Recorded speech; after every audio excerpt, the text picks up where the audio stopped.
যোৰহাটত পত্নীৰ আক্ৰমণত স্বামীৰ মৃত্যু, গ্ৰেপ্তাৰ অভিযুক্ত পত্নী।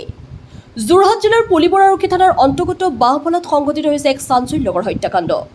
যোৱা নিশা সংঘটিত এই ঘটনাত পত্নীৰ আক্ৰমণত নিহত হয় স্বামী সঞ্জীৱ যাদৱ। অভিযোগ অনুসৰি পাৰিবাৰিক সংঘাতৰ বাবে পত্নী বগীমণি যাদৱে দাৰে আক্ৰমণ কৰে স্বামী সঞ্জীৱ যাদৱক। গুৰুতৰভাৱে আঘাতপ্ৰাপ্ত সঞ্জীৱ যাদৱৰ ঘটনাস্থলীতেই মৃত্যু হোৱা বুলি জানিব পৰা গৈছে। ঘটনাৰ খবৰ লাভ কৰি পুলিবৰ আৰক্ষী তৎক্ষণাত ঘটনাস্থলীত উপস্থিত হৈ আৰু তদন্ত আৰম্ভ কৰে।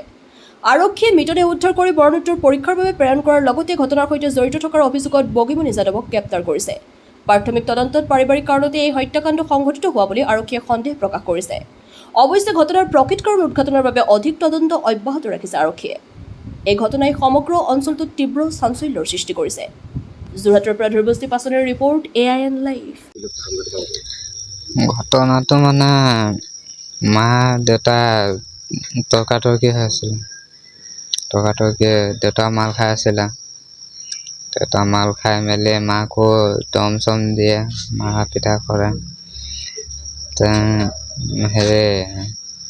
মায়ে ঠেলা মাৰি দিলে, শিল এটা আছিলে তাত ঠেলা মৰাৰ পাছত মাথাত দুখ পালে।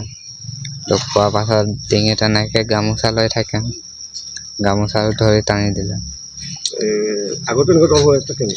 আগত এনেকৈ হয় মানে আগত মাক কেনেকৈ হেৰি কৰে। তুমি কি কৰা? মই ৰঙৰ কাম কৰোঁ, পেইণ্টাৰ। এতিয়া মই কালি কাম ছুটি কৰি মেলি গৈ আছিলোঁ।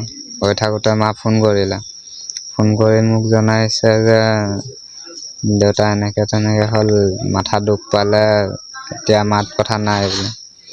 তেনেকৈ কোৱা দেখি মই ডাইৰেক্ট ঘূৰি আহিলোঁ। মোক মাতিলে, মই গুচি আহিলোঁ।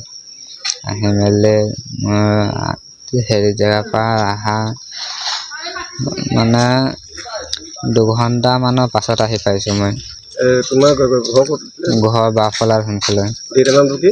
দেউতাৰ নাম সঞ্জীৱ যাদৱ। মাৰ নামটো? মাৰ নাম বগীমণি যাদৱ। তুমি কি হয়? মোৰ দেউতা হয়।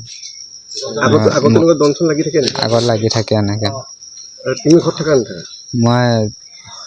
মই থাকিলেও হয় কাজিয়া চাজিয়া, সেইটো কাৰণে মই আঁতৰিয়ে থাকোঁ, কাজিয়া চাজিয়াবিলাক নহওক বুলি। তুমি বিয়া পাতিলা নাই? নাই। তাৰপৰা তোমাৰ দেউতা এনেকৈ হাজিৰা কামত যায় গাঁৱতে, মাও যায়। তুমি কি কৰা? মই ৰঙৰ কাম কৰোঁ। তোমাৰ নামটো? ধৰ্মেন্দ্ৰ যাদৱ। এতিয়া মাক পুলিচ আৰক্ষীয়ে এৰেষ্ট কৰি দিছে? এৰেষ্ট কৰিছে মানে সোধা পোছা কৰিবলৈ আনি থৈছে ইয়াত, এইখিনি। যিকোনো খবৰৰ বিজ্ঞাপনৰ বাবে যোগাযোগ কৰক 7896121996।